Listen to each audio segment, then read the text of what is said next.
Uhuru na nguvu. No. You looking at a free black man. Talk Black 360. You want to know what a free black man look like? Look at me. Uhuru na nguvu. Welcome to another dose of Talk Black 360. I am your host, Tino Blaine King, the Koure and Kush and the pioneer of Black pragmatism. Today I've got a wonderful show for you. It is titled Black Unity is the Work. So we're going to jump right in. In today's podcast, we're going to talk about a couple topics. The main topic being Black unity being the work, but we'll cover the fight. Should it be fighting the power, or should we be building a better power? We'll talk about the components of Black liberation. We'll talk about leadership and what we should do with current leadership, if there is any, inside of the liberation movement. And then finally, as we always like to do, is provide some solutions. So we'll be putting the pieces together. All right. So the first thing that I want to make clear to you is the situation that we're in. In the particular situation that we're in, we have to be very, very pragmatic in the process in which we get out of it. So that's why I must draw from an inventor, of course, of the European kind, but I need to draw this information because it was stated best by him.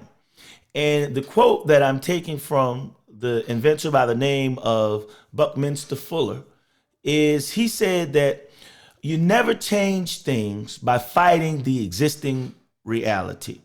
To change something, you have to build a new model that makes the existing model obsolete. So I think that is the pragmatic approach that we're going to focus on in putting forward the best possibility of us changing the reality that we're in. So that was a great quote from Buckminster Fuller, and I would be remiss if I did not bring endorsement from one of our own. Afrocentric education and the empowerment of African people.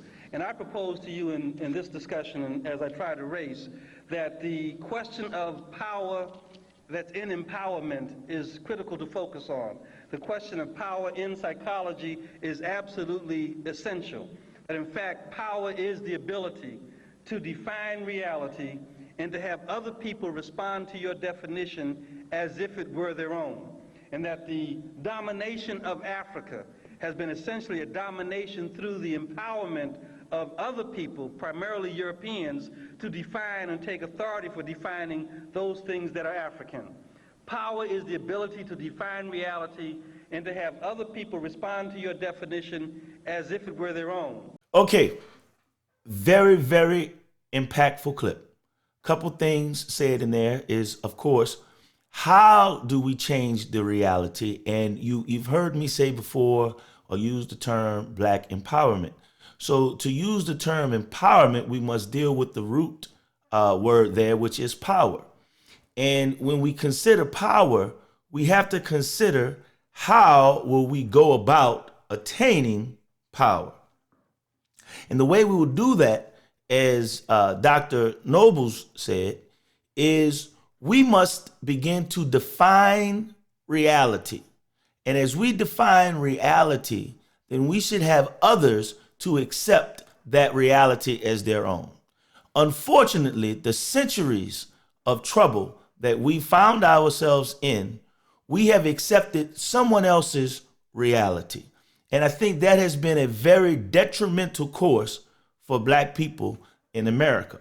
So moving forward, we're going to attempt to be clear on what it is that we need to accomplish and what it is we want the world to perceive about Black African people, versus having another outside force to project upon the world how they should perceive us, or us living under their perception. So I want to introduce you to another elder, ancestor, of course, Carter G. Woodson. Now, for those of you who aren't familiar with Carter G. Woodson, Carter G. Woodson is actually responsible for Black History Month. He started, I believe it was maybe in the 20s or the 30s. I could be mistaken on these dates. Might have been even a little earlier than the 20s. He started Negro History Week. And Negro History Week eventually migrated into Black History Month. But Carter G. Woodson is known as the father of Black history. In Black History Month, what we've done repeatedly is we've personified Black excellence as its ability to live up to a white standard. If you noticed, all of the things that we speak about when we talk about the greats as it's pertained to Black history or in Black History Month, we're talking about the times when our people have lived up to a standard or a reality that was set by someone else. We can't get any power that way. That is why I am a advocate of a African-centered curriculum for our youth, for our children, so that they can understand the power of African people. So I want you to take a quick look at this next clip from the dear brother, Dr. Henry Clark. Take a look. We created peaceful nations that had no word for jail because no one had ever gone to one. No word for old people's home because no one ever threw away grandma and grandpa. No word for orphanages. We did all of this, and over half of human civilization was over before we knew that a European was in the world. Before he wore a shoe or lived in a house that had a window. Now, Africa has always and still is the prize for the whole world. We as a people have always been the world's richest people, culturally rich, mineral rich. We have always been the prize because we have always had and still have something that other people won't, think they can't do without, and don't care to pay for. Because we have always been the prize, we have been under siege for over 3,000 years. Okay, that was a very, very important clip, because what we need to make sure that we understand is when we begin to move forward, a lot of times we have conflict amongst one another on the proper way to move forward. Or you'll find conflict as far as someone saying that we've tried that and it didn't work. What I want to make sure that we understand, and as a matter of fact, I don't think I can say this any better because I don't want to go through a podcast without bringing in the GOAT. So let me let you hear someone else say this, a favorite of my own. I won't say it myself. Take a listen. Time is what really dictates agenda. If you don't know what time it is, you might be doing the right thing at the wrong time and get not the right results. All right, so there you have it. I couldn't do it any better than the GOAT, Farrakhan. And as he said, time dictates agenda. So what have we done? We have done everything. There is nothing that you can think of short of winning this situation that we're in, gaining our freedom. There's nothing short of that we have not done or tried. It's what we need to do. And we have done it before because we have done everything. But time is dictating that we do this again. We must unite behind the concept of a common enemy. And our enemy is white supremacy. So what we need to understand is that our people are ready to regain their identity. We have to lose, in order to regain our identity, we have to lose the European that is living in our minds. Now, if we identify what our mission is to one another to defeat white supremacy, then we will begin to identify who our allies and who our enemies are. So as I said, we're going to talk about the components. We have so many components inside of Black liberation, and we've been unable to succinctly identify what Black liberation really means and represents. And what I'm saying is we'll work that out, but first we must work on unity, and unity based on a common enemy. The components that we have right now working inside of Black liberation needs to be united. What are those components inside of Black liberation? Of course, the core, the root of Black liberation comes out of the motherland. It comes off of the continent and out of the continent in the minds of Africans on the continent of Africa. Of course, connected to the continent of Africa are us as a people. We are the children of Africa, the diaspora. That's counting our brothers and sisters in the Caribbean, even our brothers and sisters who are in captivity inside of Europe, still fighting to get rid of that European mind. We also must join with the ADOS brothers who feel that they must recognize the history of slavery in order to gain the ability to secure reparations from the country. I understand it. We must find the way to unify and make sure that they understand that we are one. And we are also one with the Pan-Africans who want to unite the countries of Africa, and also the Pan-Africans who want to unite the diaspora. We are also looking to unite with the Black liberation theologians. The necessity for us to do that is because many of our people have a religious faith, and we can no more disregard their religious faith than we can disregard the ancestors who practiced that faith before them. And we must acknowledge that if we understand we share a common enemy, then from there we can find the way that we must unite with all of our brothers and sisters. And we should also add the revolutionaries, the nationalists, the culture nationalists, those who wear the dashikis and the dreads and the bones and the ankhs. All of those things are a part of us, and we should bring them back together. I should say we also bring in the Black capitalists, because there is no movement that is going to have any success if we can't work out our economics. And the richest of us understands the power of economics, and we should now bring that power into our fold so we can move forward. So we bring in the Black capitalists, and of course we bring in the activists, and almost most importantly is we've got to bring our youth into the fold of Black liberation. A lot of times our youth are inspired by materialism that has been put in front of them by the existing society. But what we have to do is instill a pride in our youth so that they fight for Black liberation.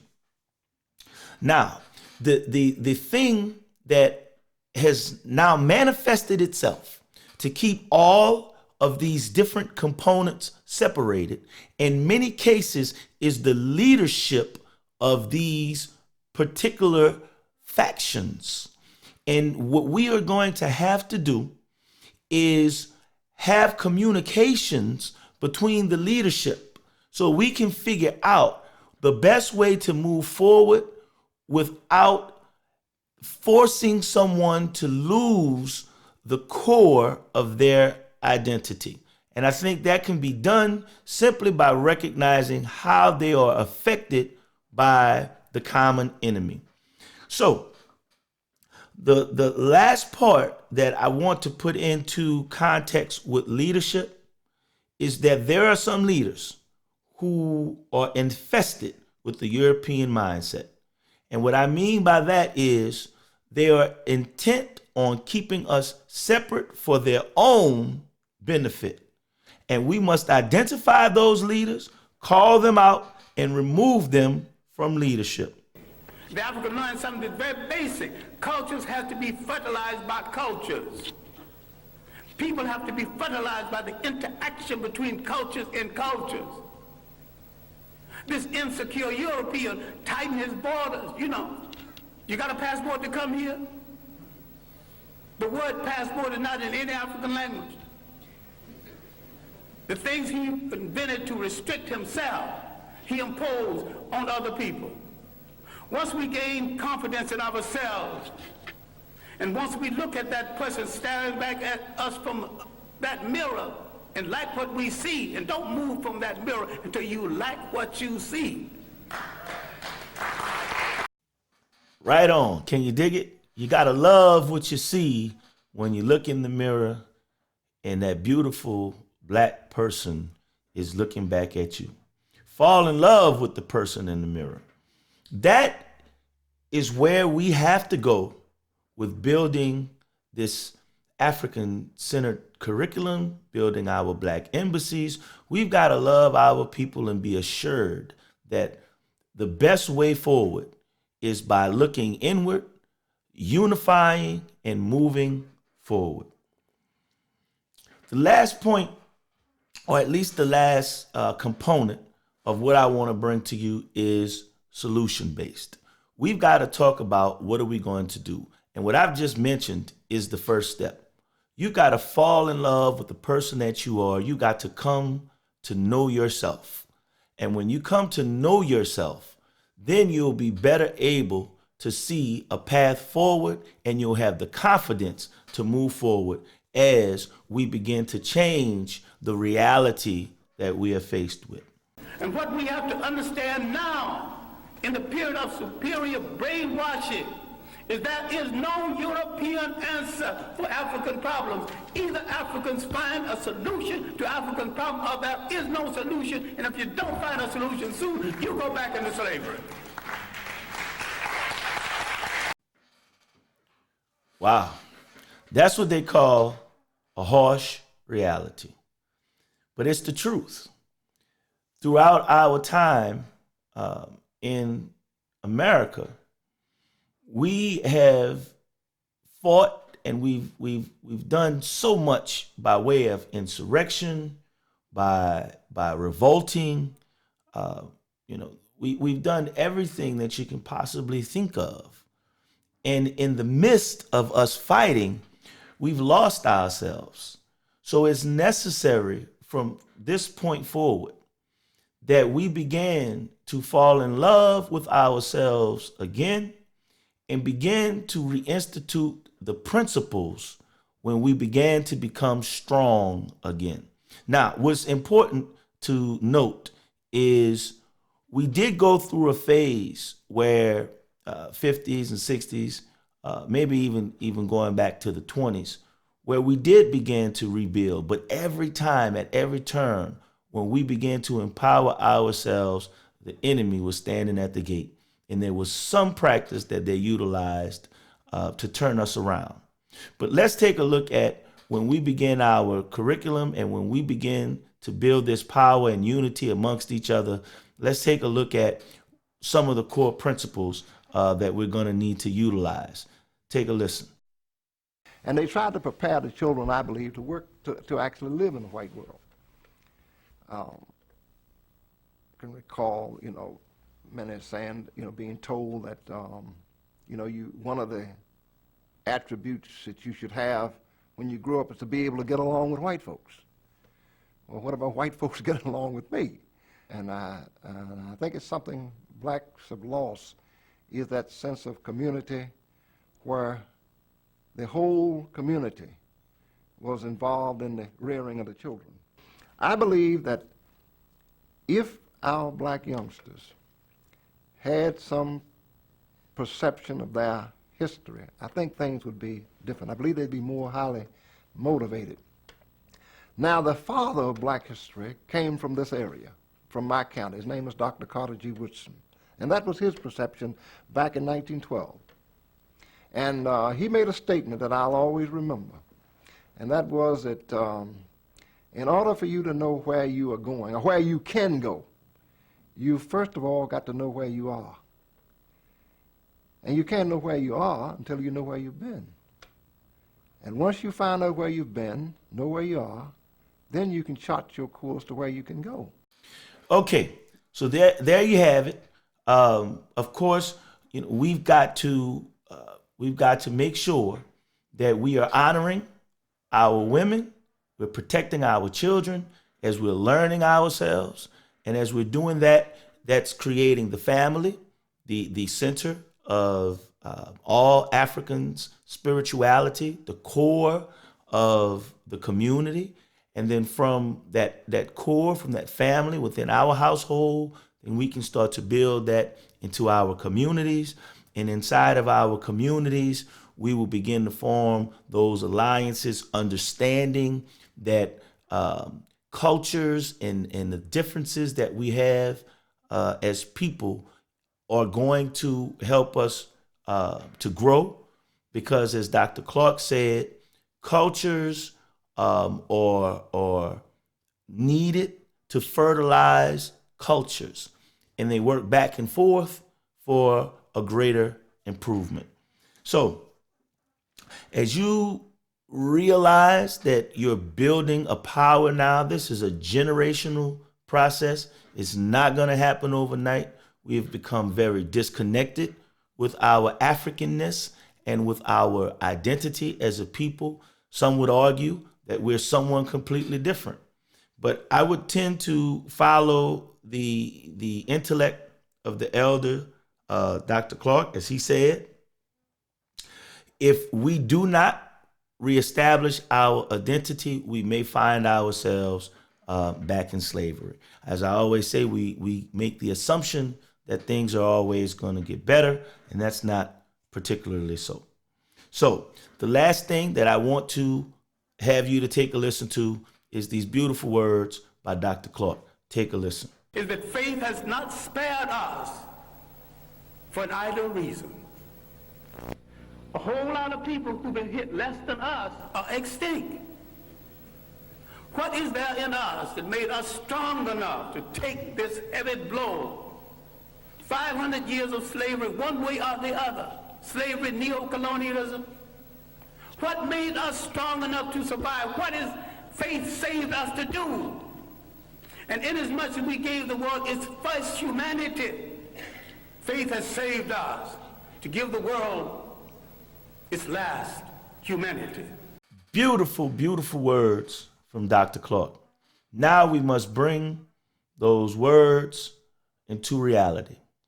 And in order for us to bring those words into reality, it's going to take power. Fall in love with your African self.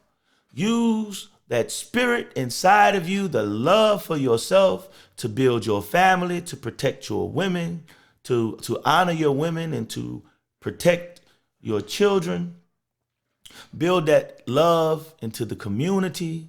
Be a pillar in your community to help your community to grow and be strong and vibrant. And lastly, connect with the diaspora.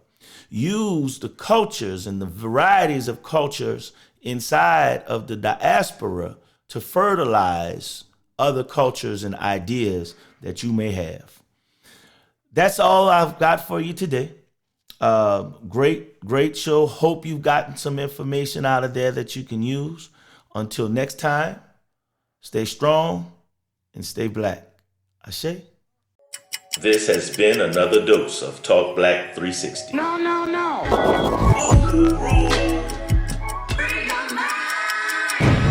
You will never be enslaved again by no man.